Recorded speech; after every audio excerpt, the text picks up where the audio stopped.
Good morning, and how are you today? Today I want to capture all the fun of the fair. I want to capture those funky teacup rides. I want to capture those scary, creepy clowns that no one really likes. I want to capture the throwing the balls at the coconuts, and I want to capture the Candyfloss, or the cotton candy if you're over in America. I have decided to make an experimental wine that I have never made before, and I haven't found many references to it online. There's been a few people who have mentioned it in passing that it's something that they would like to try, but as yet no one has come up with a conclusive, sound recipe. So Candyfloss wine. I know there is a grape variety called Candyfloss grape, which doesn't make a particularly great wine, so I'm going to bypass that grape. I don't make grape wines, I make more country wines or experimental wines. This is a complete experiment. I haven't made this before, so if you want to make a similar type of wine, don't take my word that it's going to turn out to be good. It may not be, it may be, I don't know yet. But you're joining me on the process of the experiment, and experimentation is great. It's how you learn, it's how you develop your skills, develop your knowledge base. Trial and error. You will make some mistakes, that is awesome. If you make a mistake, as long as you can pinpoint where you went wrong along the way, you will learn from it and take that forward and make your next wine better than your last. It's all about making better wines, and sometimes you have to do things differently in a bizarre, funky, new, in order to bring out that new skill set you haven't done before. Because if you always do what you've always done, you always get what you've always drunk. Experimentation in country winemaking is a key element of finding out what you like, as well as developing your skill set. On to how I'm going to be making my Candyfloss wine.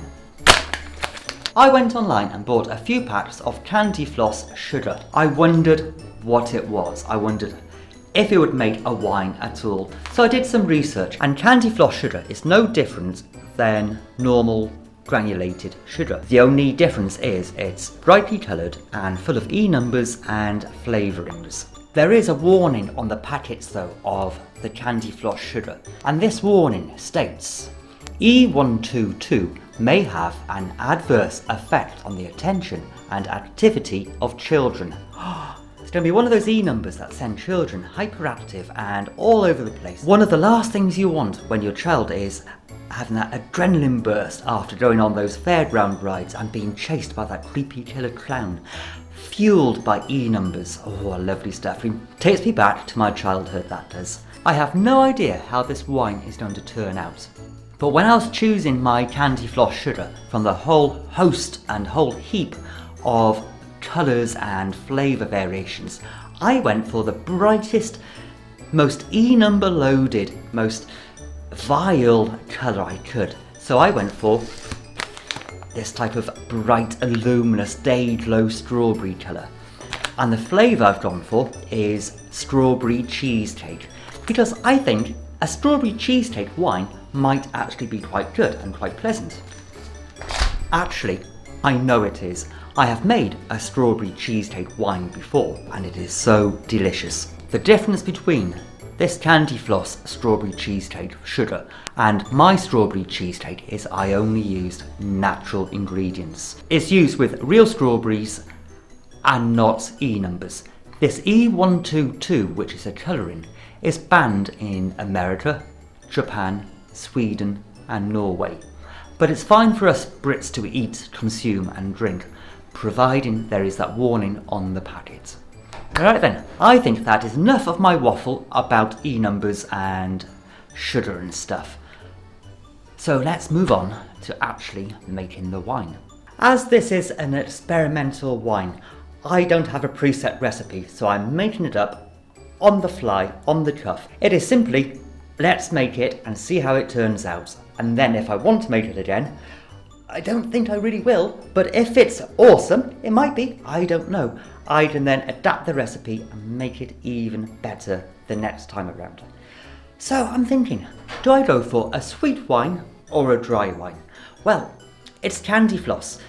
It has to be a sweet wine. So I'm going to put in a fair amount of this Candyfloss sugar into the 1 gallon batch because I want that sweetness level. And I'm also thinking, do I want it to be quite a low alcohol level or quite a high alcohol level? And I'm thinking it should be the higher end of the spectrum.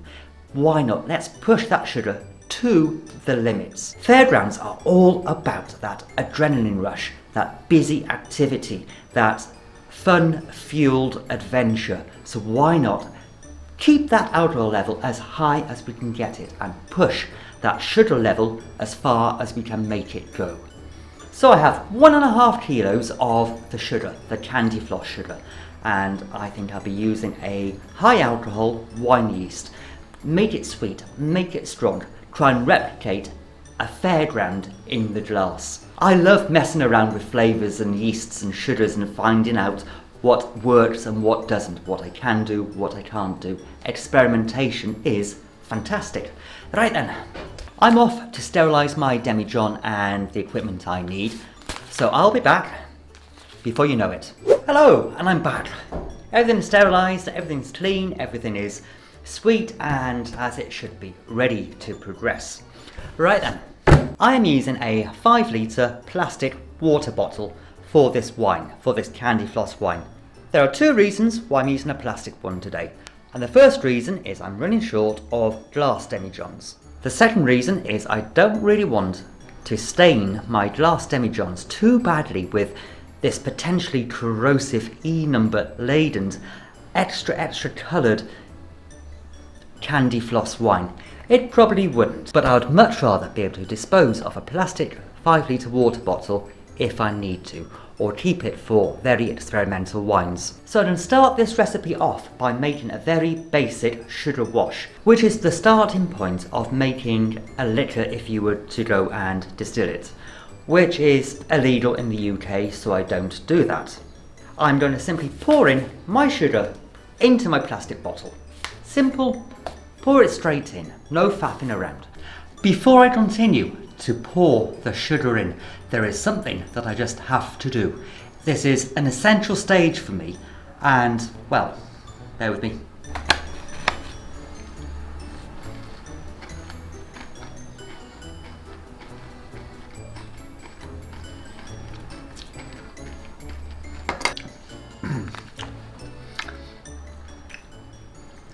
If I start acting weird, or weirder than usual towards the end of the video, it's down to the E122.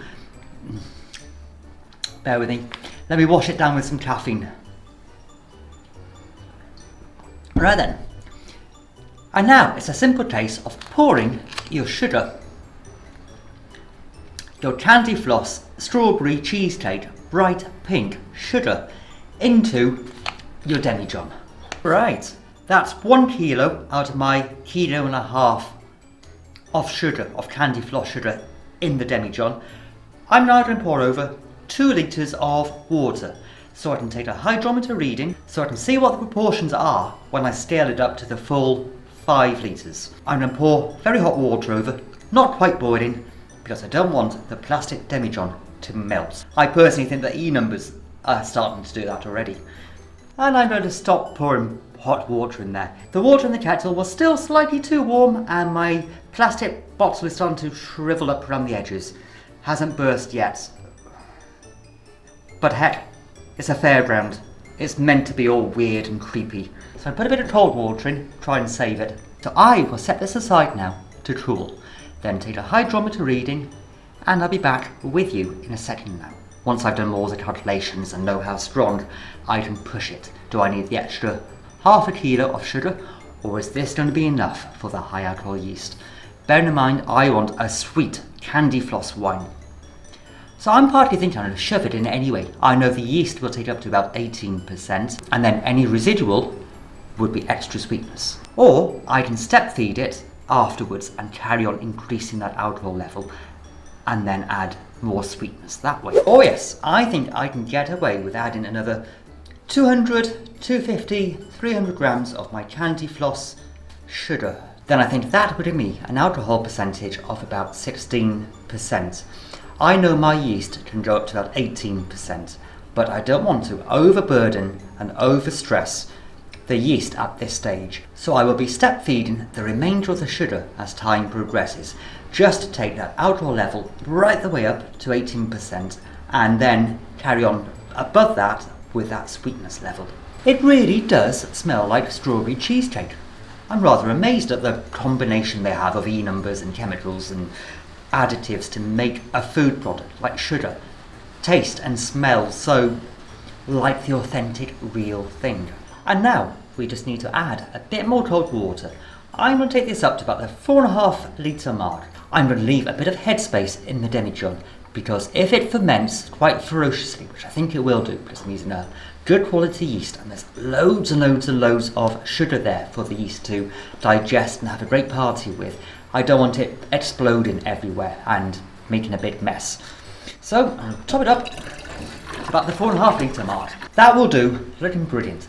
I'm going to put the cap on, give it a good tighten, and then give it a shake as if a killer psycho perverted clown is chasing you through the fairground.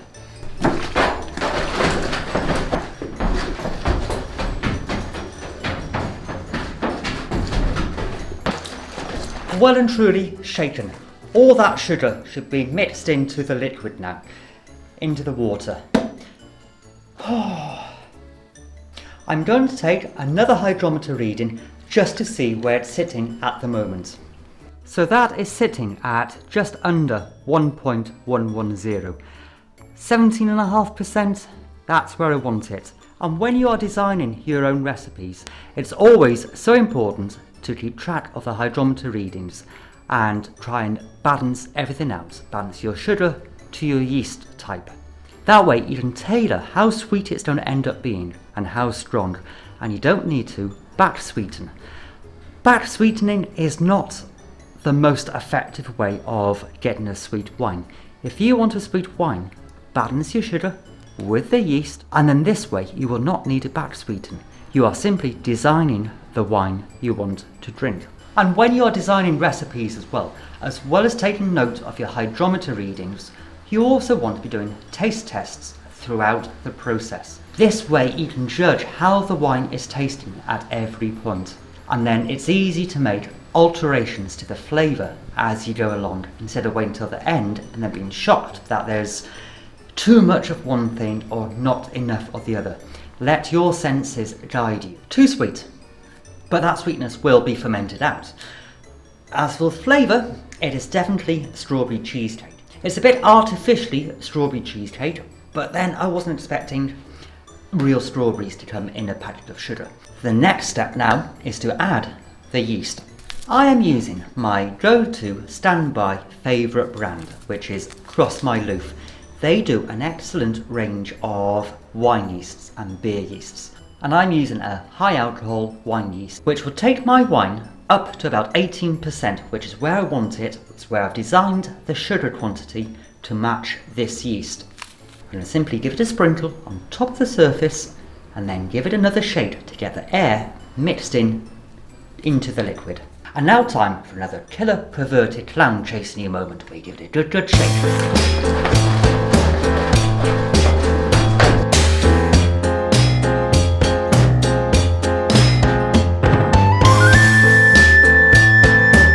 Have you seen him? Where is he? Right, no. Killer clown, yes, no. Perverted killer clown. No, it's E122, hyperactive, and caffeine, but that's fine, that's normal. Anyway, right then. So all I need to do now is put an airlock onto the wine and let it stand in a warm place. By warm, I mean comfortably warm, not hot. And let it stand to ferment. In about a week's time or so, I'll be adding the remaining amount of my Candyfloss sugar to the wine. A couple of tablespoons every day, just to step feed the yeast. Then that way the yeast will have more and more food to eat without being overburdened and having too much to get through initially. You don't want to stress your yeast out. I think I will be doing a video about how to step feed the sugar to the yeast. So that's going to be a video involving this Candyfloss wine, and I'll talk you through the next stages of the process and maybe have a taste test at that point. So, if you've enjoyed this video, why don't you subscribe? So you have fun now and watch out for those killer perverted clowns.